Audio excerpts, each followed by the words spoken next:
nueva app. Actualízala y descárgala en App Store o Play Store. TVC va con vos. Programa. Estará sumamente interesante. Voy a presentar entonces a los abogados Yair López y Celeste Cerrato, que son los apoderados de Kevin Solórzano. Uno sabe cómo estos abogados se han dedicado al caso en mención. You go first. Ya tenemos varios años de seguir la evolución de este caso. El momento cuando fue condenado Kevin Solórzano, yo pensé que este caso se había quedado ahí, o que se quedaría ahí, pero miren, el caso pasó a la sala de lo penal, y esta por mayoría dijo absuelvan a ese muchacho, y ahora falta otra instancia, que es el pleno, y aquí 15 magistrados van a decidir si ratifican una condena o lo absuelven. Me imagino que desde la perspectiva jurídica para un defensor, un caso o una resolución como la de ayer representa una satisfacción. Abogado López, abogada Cerrato, buenos días. Buenos días, Renato. Buenos días a los colegas que lo acompañan en el set. En efecto, sí, representa una satisfacción. La noticia nos tomó de sorpresa. De hecho, estábamos en la finalización de una de estas audiencias que se están llevando a cabo de manera telemática, cuando ya empezamos a recibir pues la noticia de que se había proferido finalmente, luego de 3 años de haber interpuesto el recurso de casación, o casi 3 años, la sentencia absolviendo a Kevin. Claro, la forma en cómo se dio la noticia y cómo llegó inclusive a nuestros oídos y los de la familia, pues causó mayor sorpresa. Luego nos dimos cuenta que era un fallo por mayoría. Sin embargo, nos parece un fallo positivo porque una vez que lo tengamos en nuestras manos, pero a partir del comunicado podemos ya ver que se trata de una sentencia muy bien estructurada, analizada. Fueron 3 años de análisis. No podemos esperar menos de la sala de lo penal que emitir una sentencia con un nivel técnico jurídico propio del más alto órgano jurisdiccional del país, de tal forma pues que sí representa para nosotros una satisfacción ver una luz al final del túnel ya en esta última o penúltimo peldaño en la resolución definitiva del caso de Kevin Solórzano, y bueno, pues con expectativas muy altas sobre cuál va a ser la decisión definitiva ya del Pleno de la Corte Suprema de Justicia. Bueno, Honduras se dividió con este caso. Abogado Yair López. Un segmento de la población que estaba convencido que el señor Solórzano era el autor de este crimen, y otro segmento de la población que creía en la inocencia de Kevin Solórzano. ¿Hay algunos elementos que ustedes tengan ya como anticipo del argumento de esta sala penal para absolver a Kevin Solórzano, abogado López? Sí, buenos días, Renato. Buenos días a los colegas ahí en el set, y buenos días a la población hondureña. Sí, mire, en efecto, el caso de Kevin siempre generó un interés ciudadano, porque la ciudadanía precisamente detectó de que se estaba cometiendo una injusticia en contra de una persona que era imposible que se ubicara en 2 lugares al mismo tiempo, y que afortunadamente habían elementos de prueba confiables, como ser videos, llamadas, registros de llamadas, ubicación de él en lugares específicos a través de estos sistemas de información celular que permiten establecer esa ubicación, y entonces por eso siempre llamó la atención. Yo más bien diría de que mayormente la población hondureña ha creído en el caso de Kevin y se ha identificado con esta injusticia, pero al final de cuentas a Kevin lamentablemente pues de manera sistemática se le fueron afectando sus derechos fundamentales, faltó una investigación completa por parte de las autoridades, se le llevó a juicio con ese apresuramiento, y bueno, ya conocemos toda la historia que ocurrió hasta que se le dictara una sentencia condenatoria. Pero Kevin nunca bajó su cabeza. Él inclusive cuando salió del tribunal de sentencia en esa noche de febrero de hace algunos años, él dijo: voy a demostrar mi inocencia, porque él siempre ha sido claro con eso, porque él no participó en este hecho. Y Y ahora, con esta resolución proferida por mayoría por la Sala de lo Penal, debemos aclarar que es en un recurso de casación. Frente a la sentencia definitiva que dicta un tribunal de sentencia, solo cabe esta herramienta, el recurso de casación. Pues el recurso de casación de Kevin tiene 6 diferentes motivos, cada uno tiene su propia explicación, es decir, 6 violaciones diferentes que Kevin sufrió con el dictado de esta sentencia. Y la sala, de esos 6 motivos, ha reconocido que 4 de ellos son válidos, es decir, y de diferentes formas. El primero, el primordial que recoge la sala, es la violación de su estado de inocencia. Una persona, Renato y pueblo hondureño, solo puede ser condenado si hay prueba suficiente y que genere seguridad y certeza en un tribunal para condenarle. Pues bien, la sala ha dicho de que ese derecho fundamental de él ha sido quebrantado porque no existe prueba suficiente para su condena. Entonces, ese es el primer punto que establece. Y claro, como derivación de ese primer punto de violación de su estado de inocencia, la sala está mandando que él debe ser absuelto, porque así debe resolverse ese primer motivo cuando un tribunal de casación, como en este caso, detecte esa afectación de su estado de inocencia. Pero también ha recogido otras violaciones distintas a reglas esenciales del proceso y también en la manera que se dictó la sentencia. La resolución de la sala por mayoría ha señalado de que en la valoración de la prueba efectuada por el tribunal de sentencia y respecto de los medios de prueba que sirvieron para condenar a Kevin, hubo contradicciones enormes en la manera en que los jueces interpretaron esas pruebas. Y entonces también recoge ese vicio en la sentencia, como también recoge otro donde al momento de dictarse la sentencia excluyó prueba fundamental y de valor decisivo que de haber sido tomado en cuenta seguramente el fallo hubiese sido de otra manera. Y por último también señala la resolución que en la manera en que se celebró el juicio de Kevin comenzó allá en octubre de un año y terminó en febrero del otro. Se dieron diferentes suspensiones que van más allá de las legalmente establecidas por el Código Procesal Penal y que evidentemente afectan en el raciocinio de los jueces tener toda esa información probatoria concentrada para que se pudiera dictar una mejor resolución. Entonces también ha recogido también ese vicio en la manera en que se llevó a cabo la audiencia de debate. Entonces, frente a ello, Renato, lo que ocurre es que, como ya sabemos, el caso debe pasar al Pleno de la Corte Suprema de Justicia, pero al menos se han recogido 4 violaciones de las 6 reclamadas por la defensa y da esa posibilidad para que el Pleno de la Corte Suprema de Justicia valore esos 4 vicios identificados en la sentencia de la Sala de lo Penal y que finalmente el caso de Kevin pueda ser aclarado en razón de la justicia que él bien merece. Y se declaró no al lugar el tercer y cuarto motivo, el segundo y tercer motivo de la casación referentes a la denuncia de violación del debido proceso por inobservancia de principio de juez natural del artículo 90 de la Constitución de la República. Nadie puede ser juzgado sino por juez o tribunal competente con la formalidad de derechos y garantías que la ley establece, y la violación del derecho de defensa por inadmisión de medios de prueba, artículo 82 Constitución de la República. El derecho a la defensa es inviolable. Son los 2 motivos que declaró no al lugar esta sala. Pero bueno, uno de los motivos, el quebrantamiento material de la inocencia, le permite al señor Solórzano obtener su libertad. ¿Cómo está el asunto? ¿Hay que esperar la sentencia del Pleno para que salga del lugar donde está privado de su libertad el señor Solórzano, abogada Celeste Cerrato?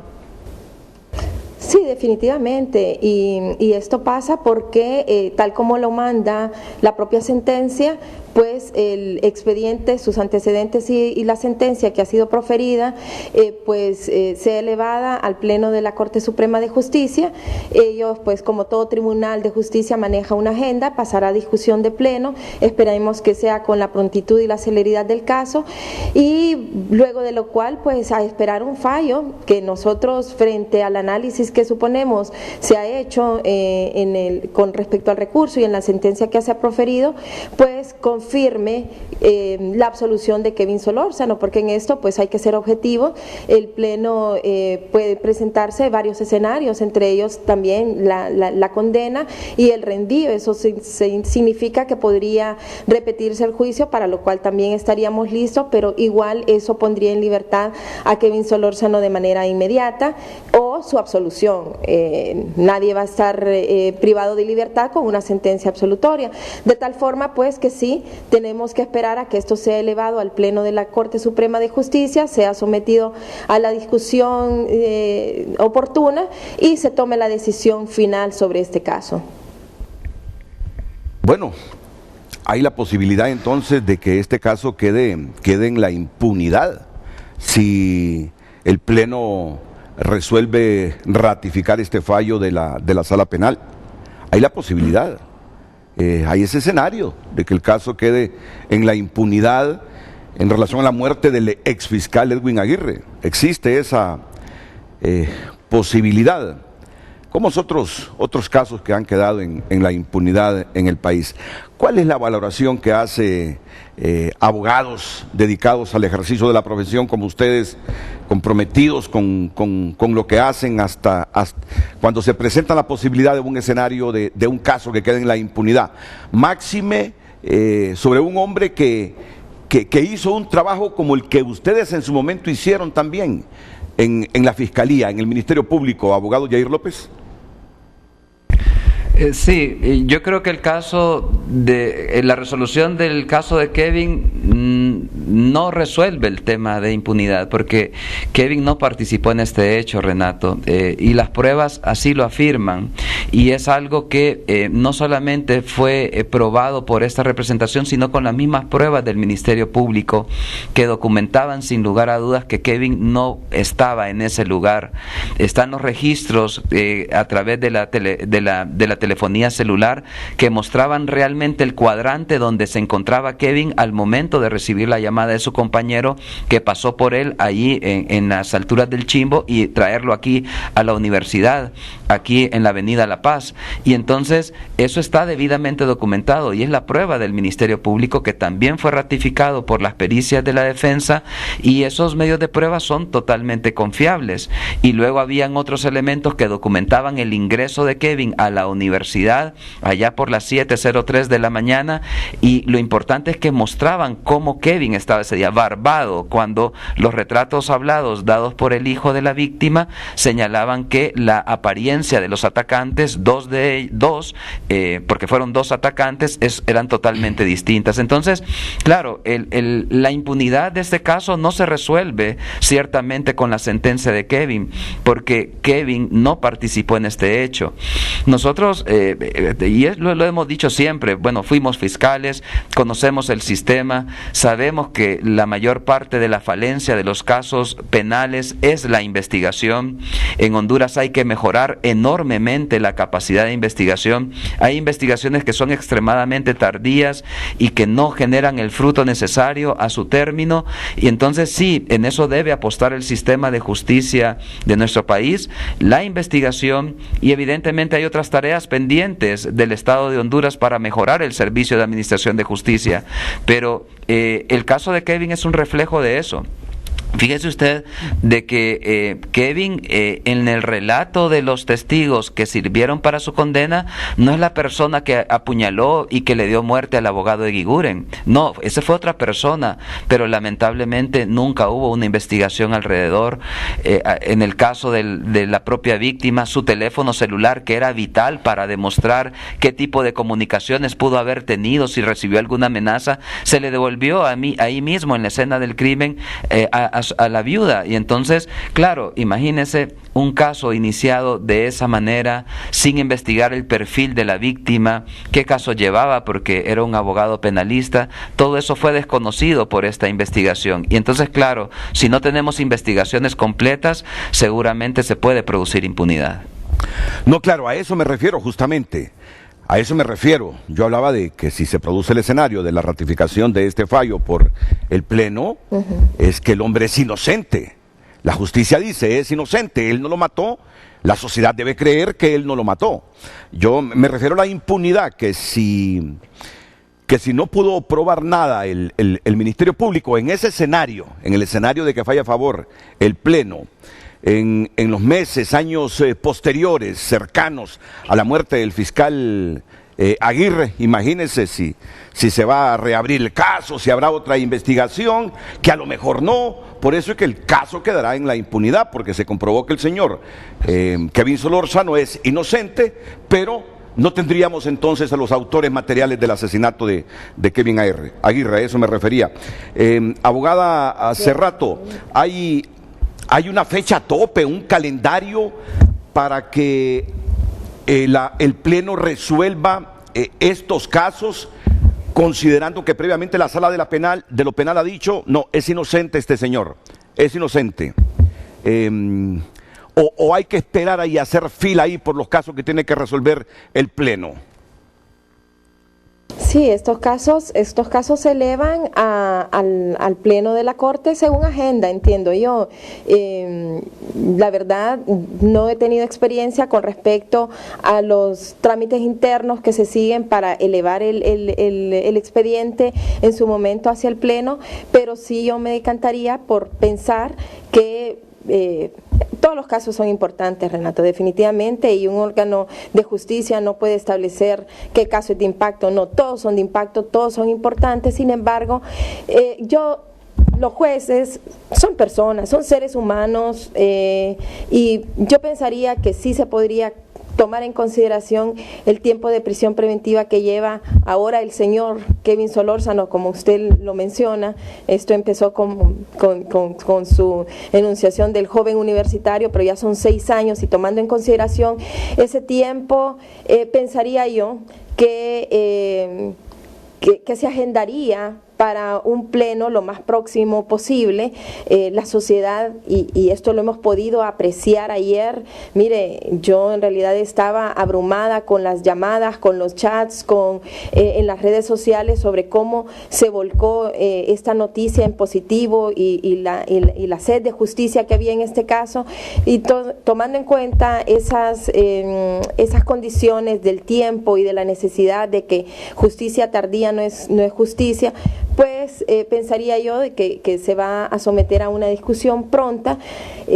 Todos los tribunales de la República tienen sus agendas. La Corte Suprema de Justicia, como el más alto tribunal de justicia del país, mantiene la suya, pero están continuamente plenando. Sé y me he informado que lo han estado haciendo de manera telemática, de tal forma pues que sí esperamos que se resuelva en un plazo razonable. La casación tomó 3 años, el proceso ya lleva 6, y esperamos que en la consideración de ese tiempo, pues el término plazo razonable no pase de este año. Estaríamos pendientes de que se haga ese análisis de la sentencia y que los jueces con la más alta investidura que tienen en este país pues lo resuelvan de una manera pronta y expedita, que es la finalidad de la justicia, pues, y del proceso penal.